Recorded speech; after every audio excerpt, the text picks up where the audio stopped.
This video is going to be how to fix your two-stroke pipe.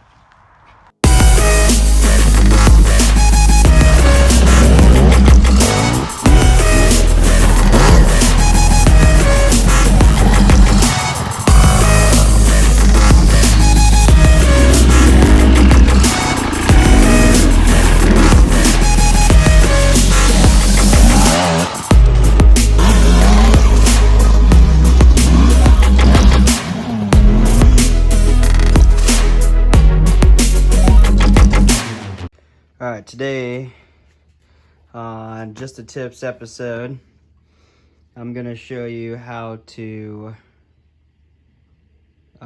get the dents out of your pipe using a pressure washer and my setup for that. So this is how bad my pipe is. The thing will barely even run right. That's how smashed in she is. These OEM pipes are kind of expensive and hard to obtain. You can go get an FMF gnarly pipe, put that on there, but then when you do, it's kind of hard to find the armor for it, and I keep putting off getting armor for this. My 18 had armor on it, my pipe was good, all 60 hours of it, and this will be the third time I popped this dent out on this pipe. Whenever the pipe gets bent down there, a lot of people say you gain low end torque. You only gain low end torque when you smash the pipe up here. When you're down there, you lose a ton of low end torque, and the bike does not want to run right. It wants to stall out. You adjust your power valve, and on these TPI bikes, it's really kind of difficult to tune the air fuel ratio on it, and they kind of self-tune, but they don't have a wideband O2 sensor anywhere in the pipe here or anything to help you figure out what air it is. Just working off the signal at the beginning. At the beginning, it can't really tell because it's not changed much, so it has no idea how to register the signal down here at the bottom. You can do the throttle body mod. I did the throttle body mod.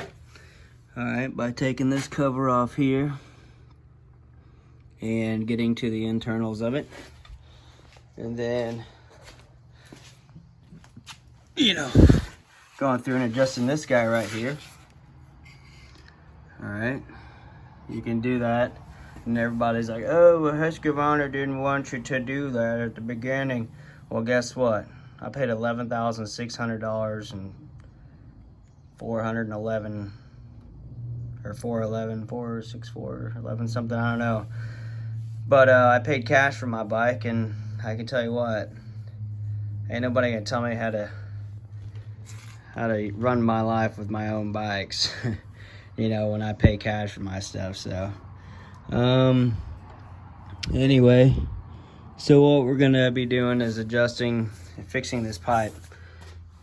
I was thinking about, another one from Rocky Mountain, but can't seem to find anything in these apocalyptic times. Can't really get a hold of much for very, very quickly anyway, and I have enduro races to do and I have training to do, so we're going to fix this, and then we're going to remount it. And the thing after fixing it, after it's been bent like this, is it's kind of hard to mount again, but we're gonna make it happen. All right, the main thing is mounting it to that guy. After you bend it back, it makes it hard to mount that thing back, but with some help you can get it.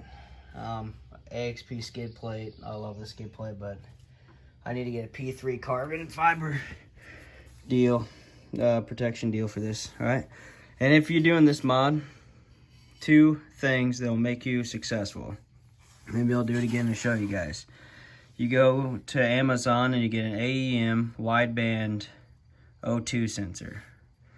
You order one of them up. You order 2 alligator clips so you can run the power wires to the battery after you take the seat off of your Husqvarna or KTM. You can either mount a bung on here, which I'm going to be mounting a bung on here to make it a lot easier so I can take it off, put it back in. But if you put it down the tailpipe, when I have my FMF 2.1 turbine core 2.1 on, you put it down the pipe, put your hand over a little bit, and you can check the air-fuel ratio. Now, if you remember the carburetors back in the day, as in 2 or 3 years ago, you could see that the air-fuel ratios they liked for performances and throttle body response is pretty much what you do a car. And since I tune off-road, high-performance off-road cars and trucks for a living, that's what I do. That's what pays my bills and buys my bikes, and so does North Star Realty. So I mean, I think I have know a thing or two about tuning, injectors and injector pulse width. And if you break it down that way, if you break it down with the 4-stroke mentality into the 2-stroke mentality, you take 2 strokes away, just it all runs the same. Fuel has to be burned. Fuel gets compressed, fuel burns, the piston goes down. It's an injector, it's an ECU. It is a little foreign to some of us, but you just put the wideband O2 sensor down and get your air-fuel ratio, and you're right there at 5 or 13.5 to 1, and then your throttle response. This thing becomes an animal, absolute animal. So I could say that this thing, compared to my 2018 TE300, has a harder hit than my carbureted bike, even with my Electron on it. And it's amazing, and I keep checking the piston about every 5 hours on it by just putting my bore scope down into the piston and into the exhaust flange, and it looks good. So maybe the Dual Sport Rider guy, he knows what he's talking about with this stuff. I didn't use everything he did. He's doing stuff on a dyno, but I'm doing it with my own computers and stuff. And I mean, yeah, it's running engine analysis on it and oscilloscopes on it, and it's amazing. This thing is a powerhouse. It's a straight up demon of a bike. It's amazing. I don't have a demon spring in or anything. It's just a stock spring with a power valve tuned out. And once you do all that stuff, the bike is absolutely amazing. And I'm actually super, super happy with the TPI bikes. I like it even more. I could tune a car really well, but you can tune your TPI and it'll keep tuning itself. So this is a truly set it and forget it deal. Once you do that little mod on it and you get the air-fuel ratio where you want it to be, it cools the bike down, cools the engine down. Haven't had any overheating problems, and I've rode in well over 100-degree temperatures up mountains, cliff edges, and hills and hill climbs, long hill climbs, wide open hill climbs, and I haven't baked it down or boiled it down yet. Haven't had a single problem with it. So yeah, but you're running it too lean, you're gonna have overheating problems. Running in that 14, it was 14.7 to 1. That's super lean, super lean, and it runs too hot. And so yeah, obviously you do need a fan with that stuff. And if it's your bike, you do what you want. You tune how you want. You set up for how you want. If you can set your clickers on this bike, then you have the option of setting clickers, and you have the option of tuning your own throttle body system. It's your bike. Get out of it what you wanted to. You paid for it. Do what you want with it. But I'll stop ranting about that stuff. We'll do a video on how to do that and probably tune that up here very soon.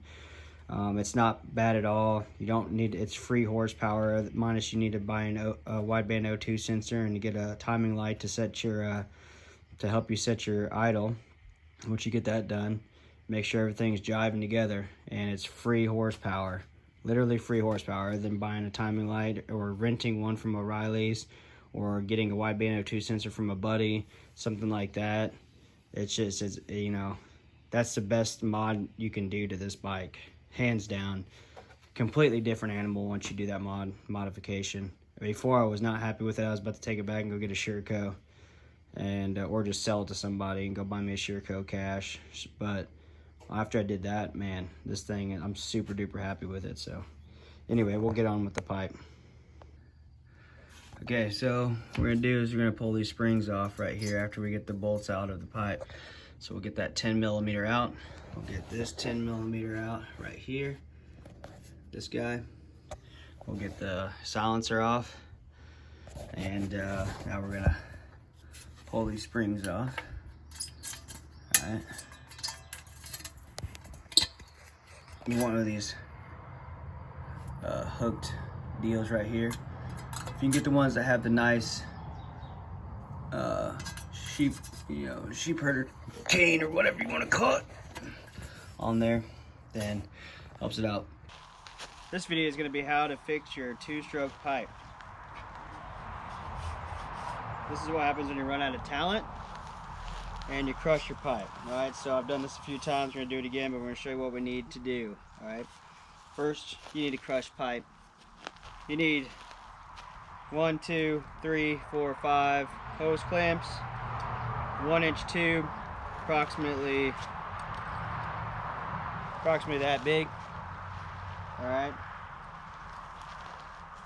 got this tube off of for one of my turbos, so works pretty good. What you're gonna do is you're gonna take this tube right here, you're gonna shove it onto the pipe.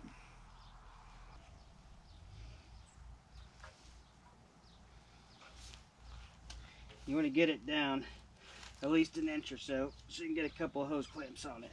Alright, we're gonna put the hose clamps on, 50 cents each at Napa. So it's an 8mm bit.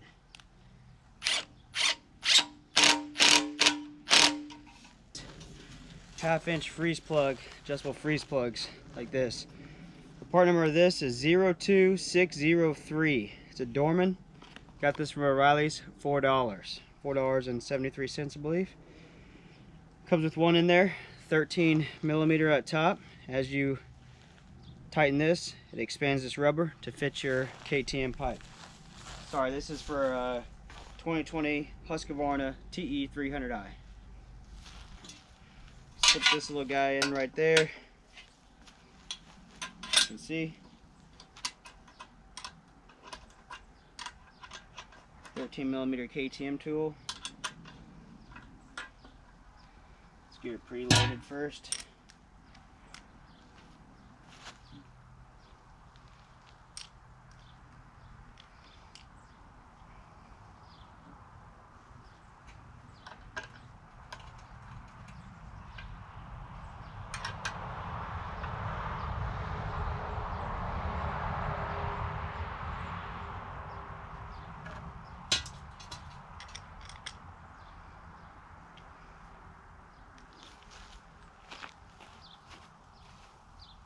Might have to use pliers, just depends on how many times you've used it. If you use it a couple times, you won't need to use any pliers.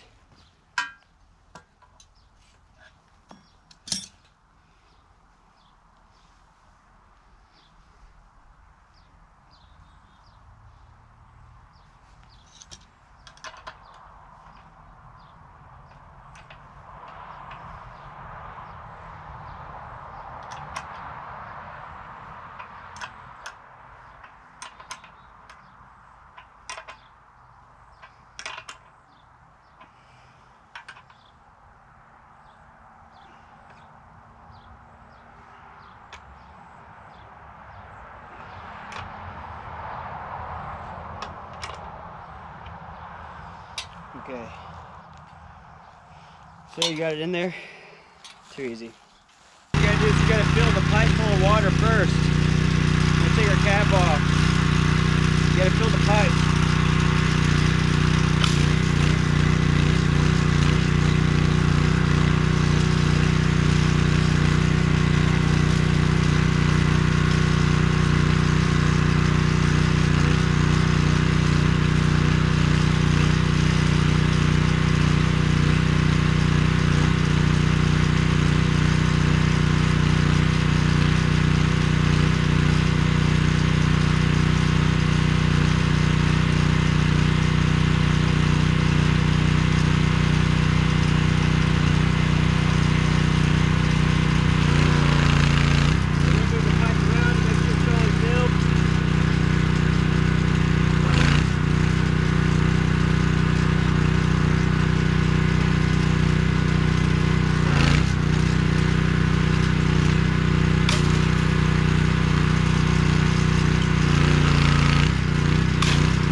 Okay, well, the camera cut out on that last one, and I just wanted to say that once you get the pipe coming off, the hoses coming off after you got it tightened down, you can't really do too much more to get the pipe bent out. It's already popped out, and it's just creating pressure that's not really going to do much more. So once you get done with that iteration of the hose with the hose clamps, then all you got to do is check it if you want to try to work the dents out with a hammer a little bit, just like an auto body hammer. Tap around, you can get a little bit better, but honestly it's good enough. It's not gonna be that big of a deal. It's gonna be pretty much perfect, and you don't have to really worry about that. So go ahead and stop what you're doing, get all the water out, spray some WD-40 down in there to get all the water out, blow it out with a hose if you can, turn upside down, shake the water out in different angles because it's going to be stuck in the pipe a little bit. Then spray it out with some like brake parts cleaner or something like that just to get it all out, get it shook out. Try to get it as dry as you can because you don't want that water getting down into your crank after you get done. Mount it all up. It's going to be a little bit of a booger to get it back on the bottom sometimes, but just work carefully around it and don't put any of your bolts in angled. Get it all back together and it'll run perfect. It'll help you get that low end torque you lost back. The pipe will signal the ECU better, and you'll be good to go. This pipe was almost completely closed shut. When I got done, she's back to running like she would with a brand new pipe on. So just continue watching and appreciate it. Thank you. Like, share, subscribe.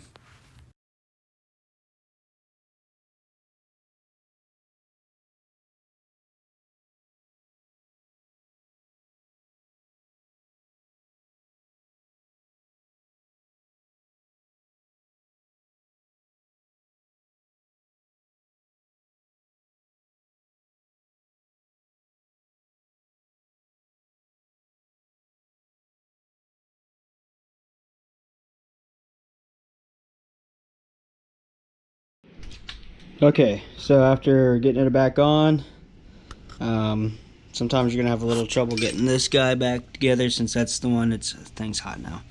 Kind of a pain. Just take a ratchet or something, push up and angle it, and then bzz, good to go. But yep, got her back on.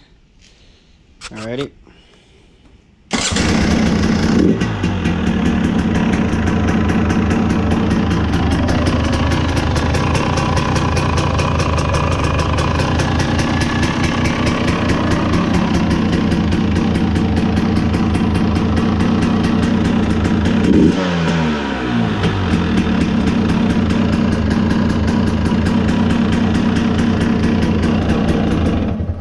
Alright, there you go. That's how you fix your pipe after you've bent it pretty badly.